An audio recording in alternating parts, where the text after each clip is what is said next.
anti-gaspi, compote de fruits. J'ai remarqué que dans mon placard, j'avais quelques fruits qui commençaient à être plus trop propres à la consommation, on va dire comme ça, crus. Donc je ne les jette pas, mais plutôt j'en fais une super compote.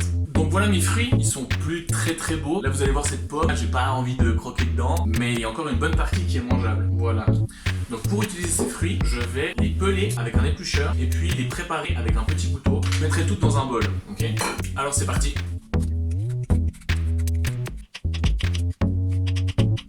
Moi je vais quand même me retrousser les manches. Hein. Hop.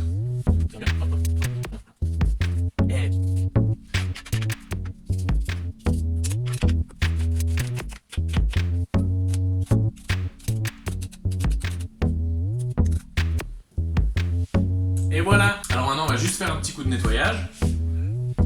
Comme ça. Et puis on va passer à la cuisson. Ok, mon studio de tournage pour la cuisine ainsi que mon matériel vidéo n'est pas optimal pour avoir un super angle de vue sur le plan de cuisson. Mais on essaie quand même. Donc je vais mettre mes fruits coupés dans la casserole. Comme ça. Il y en a beaucoup trop. Mais ça va passer. Au talent, comme ils disent, les jeunes. Et il y en a plein d'entre vous qui me regardent, je sais, hein, je vous connais les claquitos, qui ont beaucoup de peine à manger un légume. Ou un fruit aussi. Donc quand tu as de la peine à manger un fruit, que ce soit meilleur, tu as deux solutions. Ou tu rajoutes du sucre, ou tu rajoutes du gras, ou tu rajoutes les deux. Okay. Donc moi, vu que j'ai mis une banane qui est très sucrée, je vais pas rajouter de sucre. Par contre, je vais mettre un petit peu de beurre.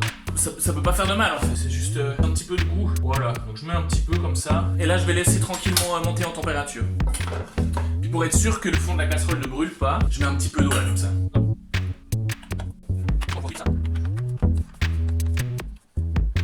Ok, ma casserole est clairement un peu trop petite. Parce que mieux vaut une casserole trop grande qu'une casserole trop petite, ok?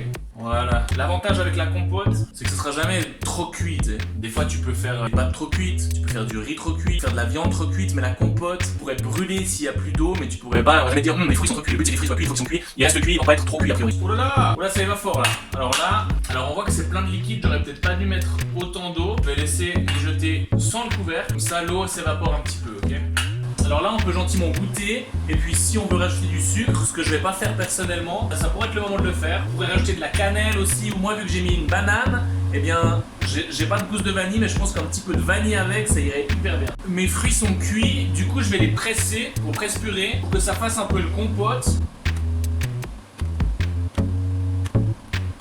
Alors là ça me plaît pas mal la texture, je vais mettre encore une franche ébullition pour que ça réduise encore. Ok, là j'ai coupé le feu, on va pouvoir passer à la suite. Donc là la compote de pommes elle est prête, elle est finie. Et puis tu peux la laisser refroidir, attendre qu'elle soit froide pour la manger c'est meilleur. Et tu peux la manger, t'as 10 jours, 2 semaines pour la manger. Mais vu qu'on s'ennuie à la maison et puis qu'on a rien d'autre à faire, et ben moi je vais te montrer comment tu peux stériliser les bocaux pour ensuite pouvoir garder ta compote pendant 2 ans si tu le souhaites. Donc pour ça, tu auras besoin d'une casserole qui est au moins plus élevée de 2 cm que la hauteur maximale des bocaux. Donc en fait on va remplir les bocaux de la compote et ensuite les mettre dans de l'eau bouillante pendant 1 heure. Ok, donc voilà, là j'ai tout qui est préparé pour pouvoir stériliser mes bocaux. Donc déjà je vais mettre de l'eau à bouillir et ensuite j'ai récupéré des vieux bocaux à cornichons. Donc je les ai rincés. Et alors attention, la compote est très chaude.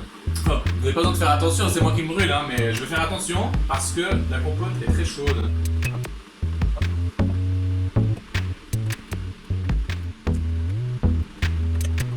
Parfait. Alors là, il y a une étape importante, c'est qu'il faut que je ferme solidement les bocaux. Voilà.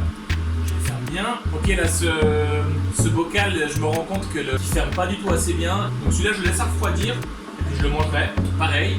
Et du coup, je vais stériliser juste celui-là. Voilà, là, j'ai ma casserole d'eau qui bout. Puis je vais la laisser comme ça pendant 40 minutes avant de sortir mon bocal qui, du coup, sera stérilisé et pourra se garder pendant 2 ans en tout cas. Voilà les claquitos. Là, j'ai fini.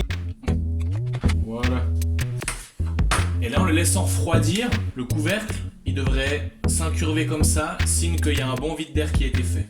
Voilà, donc on se retrouve avec nos 2 bocaux de compote qui sont terminés. Donc maintenant, si tu veux ajouter une petite touche de décoration qui rendra ce que tu as préparé d'exceptionnel, je t'invite à récupérer un vieux bout de tissu que tu as chez toi. Ça peut être des rideaux que t'aimes pas, ça peut être un vieux t-shirt. Moi par exemple, j'ai découpé dans un vieux caleçon à moi. Voilà, j'en ai fait des petits napperons comme ça, avec lesquels on va venir recouvrir nos bocaux. Voilà, avec un petit élastique. Voilà, pour un rendu de compote qualité grand-mère. Merci d'avoir suivi cette vidéo. Je ferai peut-être une vidéo unboxing bocal de compote dans le futur. Et puis je vous dis à bientôt pour des tutos claqués. Ciao!